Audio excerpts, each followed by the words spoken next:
नमस्कार। आज बात करते हैं उस बड़ी जंग की जो भारत में डिजिटल पेमेंट्स को लेकर छिड़ी हुई है।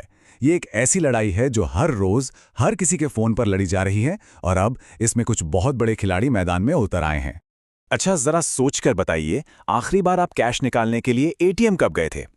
शायद थोड़ा सोचना पड़ रहा है ना? ऐसा इसलिए क्योंकि अब कैश की जरूरत ही बहुत कम पड़ती है।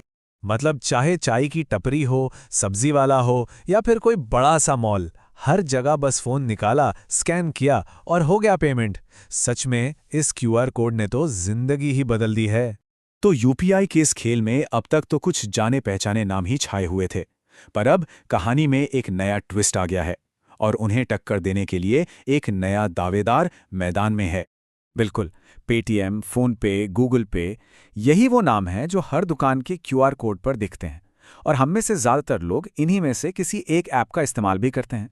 पर अब इस खेल में असली बड़े खिलाड़ी उतर रहे हैं।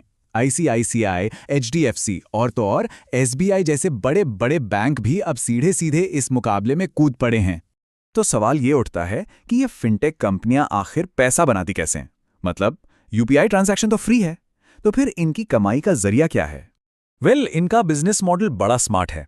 देखिए, सबसे पहले ये दुकानदारों को फ्री में क्यूआर कोड और वो बोलने वाला साउंड बॉक्स देते हैं। इससे इनके पास करोड़ों ट्रांजैक्शंस का डेटा जमा हो जाता है और फिर इसी डेटा के आधार पर ये उन दुकानदारों को चुटकियों में लोन ऑफर करते हैं। असली पैसा तो ये इसी लोन के बिजनेस से कमाते हैं। तो अब बैंकों की बारी। उन्होंने भी अपना तुरुप का इक्का चल दिया है और सच कहूं तो उनके पास कुछ ऐसे एडवांटेज हैं जो इन फिनटेक कंपनियों के पास है ही नहीं। देखिए, होता क्या है कि हम चाहे किसी भी ऐप से पेमेंट करें, पीछे सारा हिसाब किताब तो बैंक ही करते हैं। इसका मतलब है कि पेमेंट का कितना वॉल्यूम है, कितनी बार हो रहा है, ये सारा डेटा तो बैंकों के पास पहले से ही मौजूद है। तो अब मुकाबला एकदम दिलचस्प हो गया है। एक तरफ है फिनटेक, जिनका ऐप पर यानी कस्टमर इंटरफेस पर पूरा कंट्रोल है, और दूसरी तरफ है बैंक, जिनके पास डेटा का खजाना है और जिनके लिए ये क्यूआर कोड वगैरह लगाना कोई बड़ी बात नहीं है। तो ये तो साफ है कि असली लड़ाई डेटा और लोन की है। पर ये मार्केट है कितना बड़ा? चलिए जरा आंकड़ों पर नजर डालते हैं। आप शायद हैरान रह जाएंगे। आरबीआई का डेटा कहता है कि भारत में लगभग 72.8 करोड़ क्यूआर कोड एक्टिव हैं। सोचकर देखिए कितना बड़ा जाल बिछा हुआ है जिस पर यह पूरी जंग लड़ी जा रही है। और इसका इस्तेमाल भी कोई छोटा मोटा नहीं हो रहा। सिर्फ दिसंबर महीने की बात करें तो 13 अरब, जी हां बिलियन, 13 अरब यूपीआई ट्रांजैक्शंस हुए।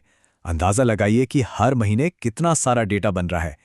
और अगर इन ट्रांजैक्शंस की वैल्यू की बात करें तो वो तो और भी चौंकाने वाली है। एक महीने में 18 लाख करोड़ रुपए बस इसी विशाल बाजार पर कब्जा करने की होड़ मची है। इसे एक सीधे से उदाहरण से समझते हैं। पेटीएम को ही ले लीजिए। एक तिमाही में यानी 3 महीने में उन्होंने करीब 4,500 करोड़ के लोन बांटे और उससे कमाई कितनी हुई? 592 करोड़ रुपए। अब समझ आया? यही वो सोने की खान है जिस पर अब बैंक भी नजर गड़ाए हुए हैं। तो सब कुछ देखने के बाद हम उसी सबसे बड़े सवाल पर वापस आते हैं। इस महामुकाबले में आखिर बाजी मारेगा कौन? देखिए, दोनों ही तरफ अपनी अपनी ताकतें हैं।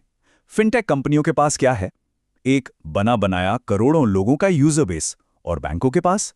उनके पास है अथाह पैसा, डेटा का भंडार और सालों का भरोसा। तो आखिरी सवाल यही है कि डिजिटल पेमेंट्स का भविष्य किसके हाथों में होगा? क्या फिनटेक कंपनियां अपनी बादशाहत कायम रख पाएंगी या फिर बैंक्स इस पूरी बाजी को पलट देंगे? ये देखना वाकई में बहुत दिलचस्प होने वाला है।